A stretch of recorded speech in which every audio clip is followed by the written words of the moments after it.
Citizen Kane is a classical film of mystery and drama that was released in 1941. It was co-wrote, directed, and produced by Orson Welles, which was only 25 at the time, and he was already considered by many to be a theatrical genius due to his revolutionary mind. He created and mastered film techniques that revolutionized the film industry as a whole until today. Techniques such as deep focus and dissolves that we can see throughout Citizen Kane the whole time. When the film came out, it was despised by Hollywood, and it was only viewed in private theaters of RKO, the producer itself. It was nominated for 9 Academy Awards, but it was practically booed off the stage, and this was all because of the pressure put on by William Hearst, which was one of the most powerful men in the nation. But it was the man that Citizen Kane portrayed as a corrupt power seeker.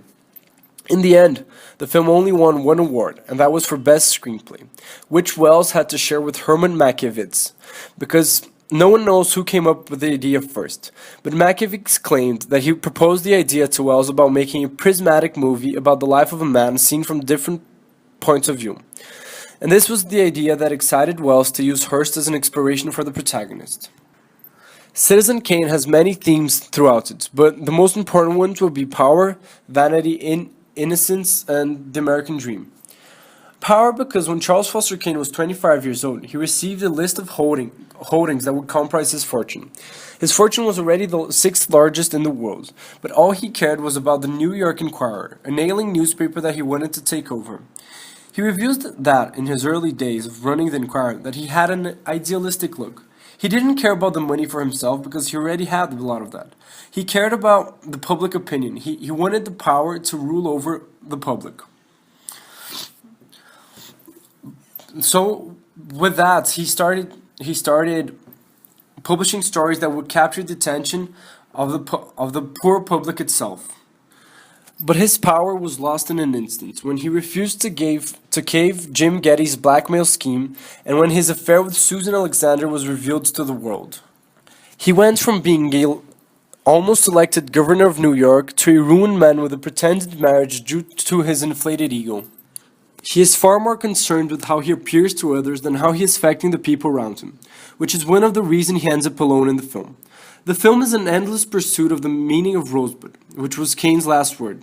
Thompson, he never finds out what it is. However, Welles reveals the secret to the audience when at the end of the film, there is a shot of Kane's childhood sled being thrown away, and Rosebud is written on it.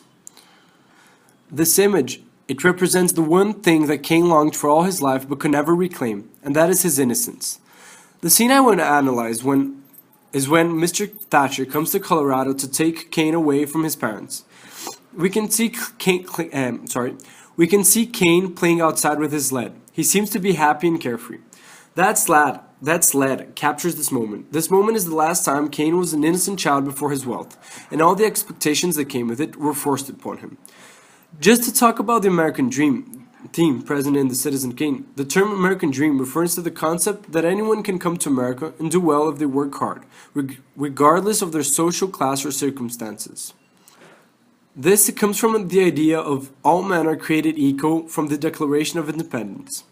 Kane embodies the American dream traits. He was given the best education the money could buy, and with an open mind and hard work, he conquered the media empire.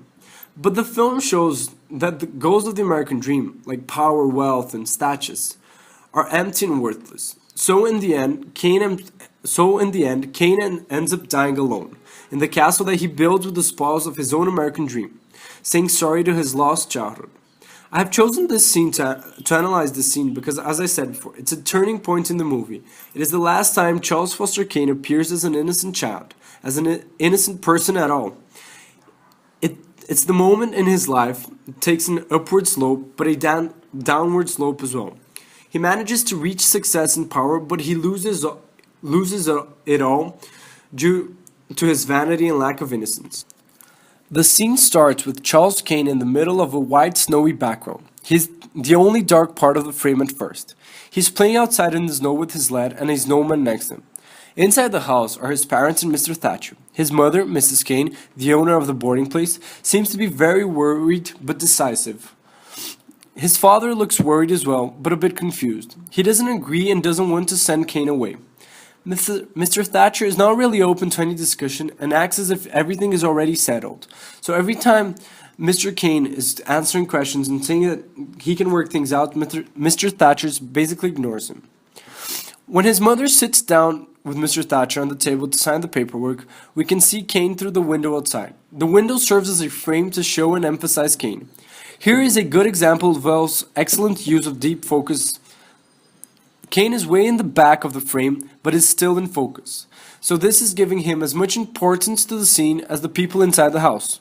The use of deep focus also allows the audience to freely search the frame and manage to look everywhere. Kane is shown in between his mother and his father. This probably represents both sides of the situation and their separation. His father does not agree with sending him away. However, his mother does. So as they talk, his father keeps getting angrier and Miss Thatcher and Kane, mother, can't stand him anymore. The scene is a medium shot of the living room. When the father approaches the table while his mother starts to sign the paperwork, the camera moves up, becoming a slightly worm's eye view. The camera then has a subtle pan movement focusing and zooming in on the mother signing the paperwork. The father leaves the frame and Kane can still be seen. Throughout this scene, there is a diegetic sound of Kane screaming outside while playing. It's a diegetic because we can see him in the frame outside, so we can see the source of the sound coming away. The mother and Mr. Thatcher are both using dark clothes, and the father is using light-colored clothes. This could symbolize the darkness that Kane will go through if he is sent away, if he chooses what his mother and Mr. Thatcher wants. If not, he chooses because he's not choosing, but if what his mother and Mr. Thatcher's wants happen. And also it could represent the lightness that he will go through if he stays with his father. If he stays, he won't become someone bad. He will probably become someone innocent, not as successful, but still someone good. When the mother finally finished signing the paper, she stands up and the camera tracks her as she rises. While this, the father goes to the back of the frame and closes the window, turning off the diegetic sound of Kane screaming outside. The camera then again slowly tracks the mother as she goes in the direction of the window. She then opens the window and there's a cut to a close-up of her face. She's looking really sad and depressed. We can then hear again Kane playing. She calls his attention and stops. We cannot hear him anymore. He stops talking. Then, as soon as she calls his attention, a background music slowly starts to play. It increases the tension of the scene and builds up suspense.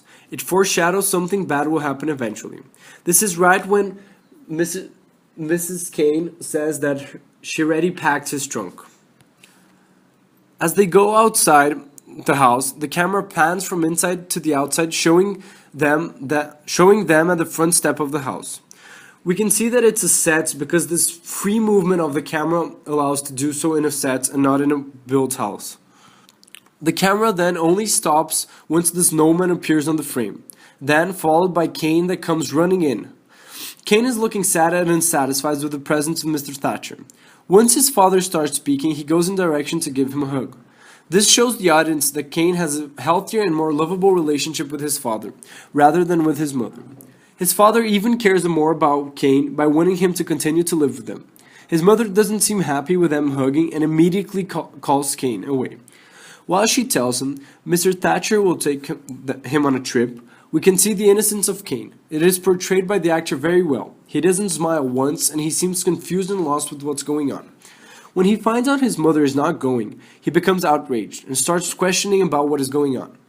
At this point, it's the moment where we start to see Kane losing his innocence. His father is trying to cheer him up by telling him these wonderful places he is going to and that he will become rich. In other words, he will live the American dream. During this outside scene, we see Mr. Thatcher as the largest person in the frame. This represents Mr. Thatcher taking Kane over his parents. It minimizes them. It also represents darkness taking over light, guilty taking over innocence. Kane is holding his lead and is not fond of the idea of living with Mr. Thatcher. The fact that he still has his lead on his hands symbolizes that he still has his innocence with him. It's still in there. However, Kane, he gets angry and he attacks Mr. Thatcher with his lead. Mr. Thatcher then, he holds his lead and this lead ends up on the floor. That is the exact moment that Kane's innocence has been lost. When the lead falls to the ground, the innocence of Kane is lost. This is the turning point of the whole movie. It is the moment that Kane stops being an innocent little child and starts his path towards becoming an egocentric, alone, failed businessman. While Mr. Thatcher is falling down after Kane has pushed him, the camera subtly pans tracking along the movement of his falls. Kane tries to run towards the house, but is stopped by his mother that grabs him. Her mother seems fed up with all of this situation, and she really wants Kane to go away as fast as possible. Once they are all back on foot again, the camera zooms in towards their faces.